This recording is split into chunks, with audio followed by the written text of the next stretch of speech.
extend my gratitude to each and every one of you today for participating in this important ceremony and in our collective journey to combat climate change and strengthen the resilience of our communities. Today, I'm proud to share the progress that our government has made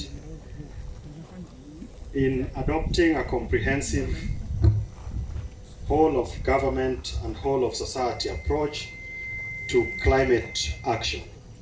In the year 2022, the government of Kenya raised the nation's ambition by setting a goal to improve our tree cover from 12% to 30% by 2032. And I'm happy to note that there are certain counties that are either beyond the 30% target or are almost getting to 30%. But the bulk of the other counties on average is at a mere 12%. So it's an ambitious target that we have no intention of not meeting. This means that planting 15 billion trees across our landscape, including forested areas, agricultural lands, dry lands, and urban spaces, are powerful natural solution to the security challenges that are brought about by climate change. Today, if you look at some of the security challenges that we are dealing with, you will agree with me that climate change poses one of the greatest security challenges that we have to deal with. From challenges on food security to competition for limited resources, particularly in arid and semi-arid areas. Indeed, we recognize that peace, security, and climate change are closely linked. In Kenya, we face numerous climate-related risks to peace and security, and two have emerged as the most significant concerns. The first is the ongoing impact of prolonged droughts and recurring floods.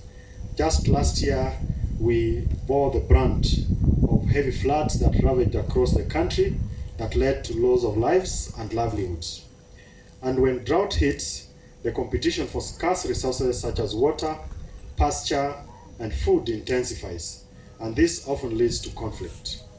In places like in the North Rift, Upper Eastern, Northeastern, and the Asal counties bear witness to this reality, where severe droughts contribute to disputes over resources, boundaries, and sometimes this leads to violence.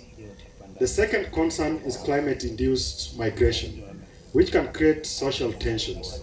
In Nairobi, for example, recurrent flooding along the Nairobi River has forced people from their homes, placing pressure on resources and increasing the potential for unrest. And when we are here at Undiri wetlands, it speaks to the challenges that we faced with Nairobi River, this being the source of Nairobi River.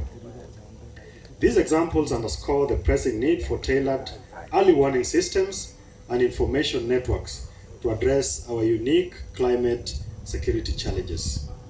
To support this effort, the Ministry of Interior and National Administration has initiated the Chiefs Climate Action Day. And this initiative activates the invaluable leadership of our chiefs across the nation, who will mobilize and coordinate at the grassroots level to ensure the success of climate interventions within the communities.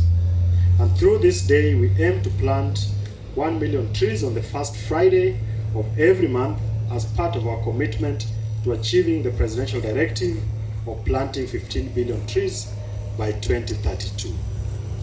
To achieve this, we are empowering our 3,950 chiefs across Kenya to mobilize their communities, to identify suitable planting sites, and to lead in planting at least 250 trees per month in their respective areas.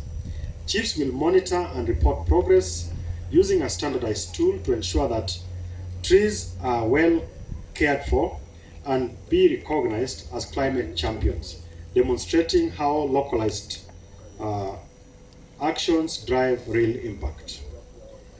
Today, as we launch the Chiefs Climate Action Day, we are demonstrating a shift in how we are going to engage our chiefs in the national programs by embracing innovative methods that prioritize results and tangible outcomes. Under the leadership of His Excellency President Ruto, our administration's bottom-up economic transformation agenda places the most basic units of society at the center of all government interventions.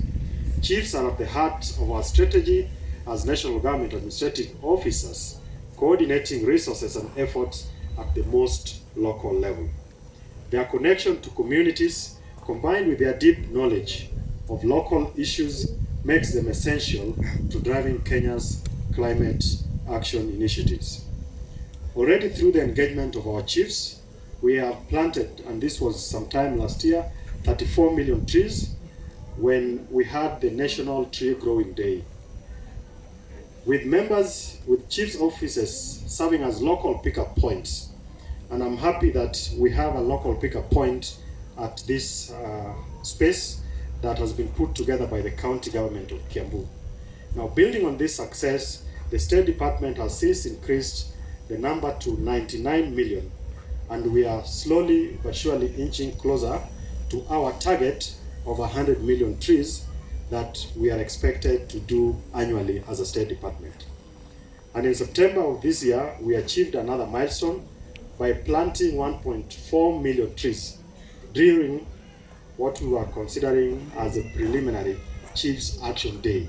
So this was just a step in preparation for what we are actually doing today. Now, as I conclude,